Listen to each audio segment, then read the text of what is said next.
말금 여러분 안녕하세요. 12월 말에 여러분과 함께 만나는 라이브 방송 친절한 금이십니다. 잘 계셨어요? 크리스마스는 잘 보내셨는지요? 오늘 2022년 드라마 베스트 5를 선정을 하겠습니다. 두구두구두구두구두구두구. 첫 번째 5위는 그래도 재벌집 막내 아들을 선정하겠습니다. 아무리 엔딩 때문에 우리가 이 작품에 화를 내고 또 이 작품을 이해할 수 없다라고는 하더라도 마지막 회만 빼놓는다면 아마 더 위로도 랭킹 더 위로도 올라갈 수 있을 것 같아요. 근데 왜 이 작품이 5위냐? 엔딩 때문도 그렇지만 저는 사실 매 회차 엔딩이 너무 강렬해서 그게 좀 힘들었어요. 뭐가 힘들었냐면 이렇게까지 자극적이면 앞으로 드라마들이 얼마나 더 자극적일까 하는 게 저는 좀 힘들었어요. 좀 우려가 된다고 할까요? 물론 이제 노파심이겠지만 그 펜트하우스를 별로 좋아하지 않는 이유도 이 재벌집 막내 아들이 감점받은 이유와 통하는데 사람을 너무 쉽게 죽여요.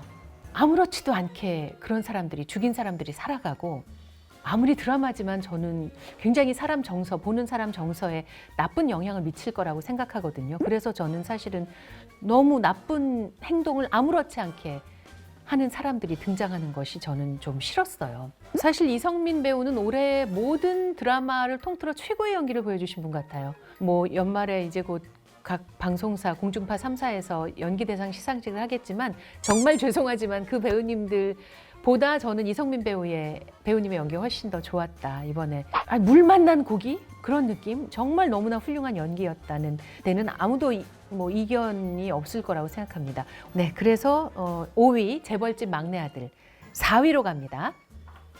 두둥.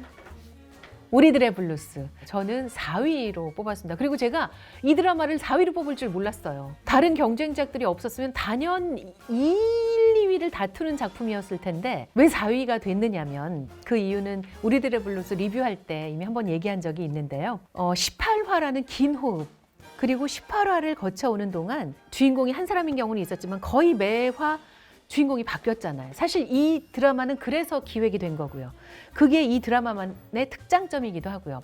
근데 그러다 보니 아무래도 우리가 좀 낯선 시청 패턴이다 보니 주인공 누구에게 몰입하기가 어려웠어요. 이번 회차에서 신민아 씨에게 몰입을 하려다 보면 다음 회차에서 신민아 씨가 나오지 않거나 이렇게 하거나 그러면 또 한지민 배우와 김우빈 배우한테 또 그리고 이제 정은혜 작가님 에게 또 이렇게 몰입을 하려다 보면 다시 또 뭐 이병헌 배우가 주인공이고 이렇게 이정은 배우가 주인공이고 이렇게 주인공이 매화 바뀌다 보니 시청자로서는 몰입이 좀 어려웠고 그래서 매화 새로운 드라마를 보는 것 같은 그런 느낌? 그것이 신선함도 있지만 동시에 좀 낯선 느낌도 저도 매번 새 드라마를 보는 것 같은 느낌이었거든요. 그래서 이 드라마가 4위 밖에는 올라오지 못했습니다. 그럼에도 저는 사실은 노희경 작가님을 좋아하는 걸 넘어서 존경하고요. 정말 작가로서의 사명감을 갖고 있고 작가로서의 사명감이기보다는 이야기꾼으로서의 사명감, 우리 시대에 이런 얘기를 꼭 하고 싶어, 전달해드리고 싶어 이런 마음을 갖고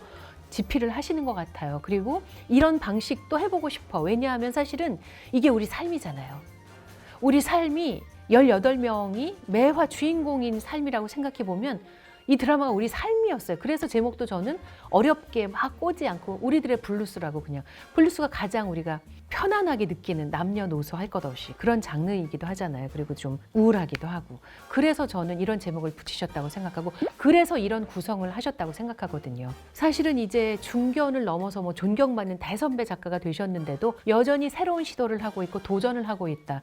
그건 청춘이란 얘기거든요. 그래서 노희경 작가님의 늙지 않는 나이 들지 않는 청춘의 마음에 저는 정말 존경심을 표하고 내년에도 후년에도 또 좋은 작품을 기대해 봅니다. 자, 3위로 가겠습니다. 3위 작품 얘기를 아무도 안 하셔서 제가 약간 좀 서운했는데요. 아니 왜 이 작품 얘기를 안 하시는 거예요, 여러분? 네? 뭐 좀 올려보세요. 뭐라고 생각하시는지. 왜 이 작품 얘기를 안 하셨어요? 저 이 작품 진짜 너무 좋았는데. 서현주님, 올해 자가씨도 재밌었는데 네, 맞습니다. 3위는 작은 아씨들입니다. 와, 작은 아씨들이 고작 3위를 했네요. 와, 다른 해라면 아마 1, 2위 했을 텐데 역시 작은 아씨들도 자연스럽게 헤어질 결심하고 연결이 됩니다. 왜냐하면 지난주 아니고 지지난주에 그 알쓸인잡의 정석영 작가가 이제 대타로 나오셔서 얘기를 하셨는데 어떤 작품의 주인공을 제일 좋아하느냐, 뭐 사랑하느냐 이런 비슷한 질문이 있었을 때 저는 항상 최근 작품의 주인공을 사랑해요라고 얘기를 하시면서 올해 초에는 그게 송설애였어요. 그래서 헤어질 결심에 너무 빠져서 탕웨이 배우가 너무 좋았고 사랑했다고 이런 얘기를 하셨고, 그래서 그 헤어질 결심과 이 나의 작은 아씨들하고 이제 연결을 해보면 사실 정석영 작가가 사랑했던 송설애와 오인주 헤어질 결심의 주인공과 작은 아씨들의 뭐 주인공이죠. 사실 이제 제일 드라마를 끌고 가니까 이 두 사람의 공통점이 있죠. 욕심이 좀 있고 가져서는 안 될 것들을 가지고 싶어 해요. 그리고 그 가져서는 안 될 것들을 탐하는 순간 이들이 고통을 겪게 되죠. 그런 점들이 좀 비슷했던 것 같고, 또 하나 저는 결정적인 공통점이 그럼에도 이 두 사람은 자기 나름의 방식으로 자신의 욕망과 감정에 충실하고 그리고 그것을 행동으로 옮겼다. 각자의 방식으로 이 두 여성은 행복했을 것이다 라고 생각합니다. 헤어질 결심과 작은 아씨들을 결부시켜서 말씀드렸고요. 이제 2위입니다. 많은 분들이 짐작을 하셨겠지만 2위는 나의 해방일지? 맞습니다. 나의 해방일지가 2위입니다. 이 드라마는 1위 드라마가 없었다면 단연 1위였을 것 같습니다. 뭐 설명 안 해도 아시겠죠? 왜 이 드라마가 2위인지. 올 상반기 최고 히트인 유행어가 바로 추앙이었잖아요. 그것만 봐도 이 드라마는 신드롬급 드라마였던 것 같고요. 염기정, 염창희, 연미정 3남매의 그 사랑스러운 표현을 어떻게 누가 이기겠습니까? 손석구 배우의 구실은 더 말할 것도 없고 말이죠. 우리 염재호 역할의 천호진 배우, 그리고 곽혜숙 역할의 이경성 배우도 빼놓을 수 없을 것 같고요. 그냥 우리 이야기 같아서 그래서 좋았고 너무나 모두가 사랑스러웠던 드라마 쉽지 않습니다. 근데 정말 모두가 사랑스러운 드라마를 박혜영 작가님이 쓰셨다. 다음 나의 시리즈는 뭘까 궁금해요. 나의 아저씨에 이어서 나의 해방일지. 다음 작품은 뭘로 갖고 나오실지. 다음 작품은 조금만 밝았으면 좋겠어요. 너무 어둡게 시작을 하니까 1화를 견디지 못하고 안 보시는 분들이 제 곁에 좀 있더라고요. 그러니까 창작자에게는 이게 굉장히 큰 부담일 거라고 생각해요. 기대라는 거. 그러니까 기대가 없었을 때는 사실 그냥 자기가 하고 싶은 이야기를 맘 편히 할 수 있는데, 기대라는 게 머릿속에 들어오는 순간 기대 이상을 해야 한다거나 기대와 다르게 가야 된다거나 이런 어떤 자기도 모르는 어떤 틀이 생길 것 같은데, 박희영 작가님 훌쩍 뛰어넘어서 정말 좋았습니다. 정말 놀라운 2022년의 결실이었다 말씀드리고 싶고요. 자, 그러면 올해 2022년을 마무리하면서 최고의 드라마 1위 발표합니다. 다 아시죠? 이상한 변호사 우영우가 1위에 선정됐습니다. 와! 사실 이 드라마가 끝난 지 몇 달 됐는데요.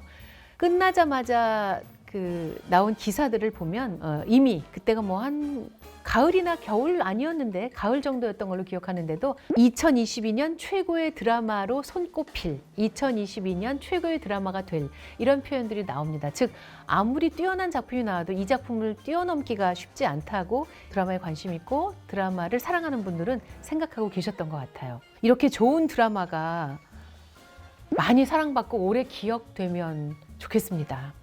막 자극적이고, 근데 사실 놀라운 건요, 자극적인 드라마는 그때는 좀 인기가 있는데 두고두고 회자가 되지는 않습니다. 근데 이런 좋은 작품들, 따뜻한 드라마들은 두고두고 사람들 기억에 남아 있습니다. 여기 나오는 사람은 나쁜 사람이 하나도 없고 나쁜 짓을 하더라도 공감이 가거나 안쓰럽거나 연민을 느끼게 되거나 품어주고 싶습니다. 그리고 무엇보다 이 드라마는 자폐 스펙트럼의 우영우 변호사도 전면으로 이끌어냈지만, 정말 드라마 제작진이 매화 주인공으로 이제 의뢰하는 의뢰인들을 소개하잖아요.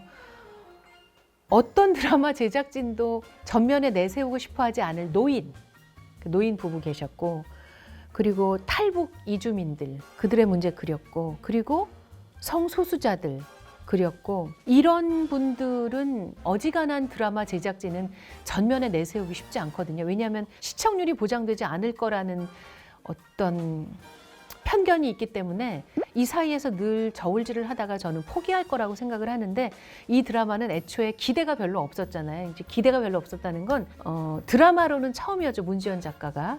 영화로는 증인이라는 훌륭한 작품으로 자신을 입증해냈지만 드라마로는 처음이었기 때문에, 그리고 또 하나는 ENA라는 채널 자체를 사람들이 잘 몰랐기 때문에, 기대 자체가 없었기 때문에 용감하게 이런 문제들을 드라마 전면으로 포진할 수 있었을 거라고 짐작해 봅니다. 올해 최고의 드라마는 이상한 변호사 우영우였습니다.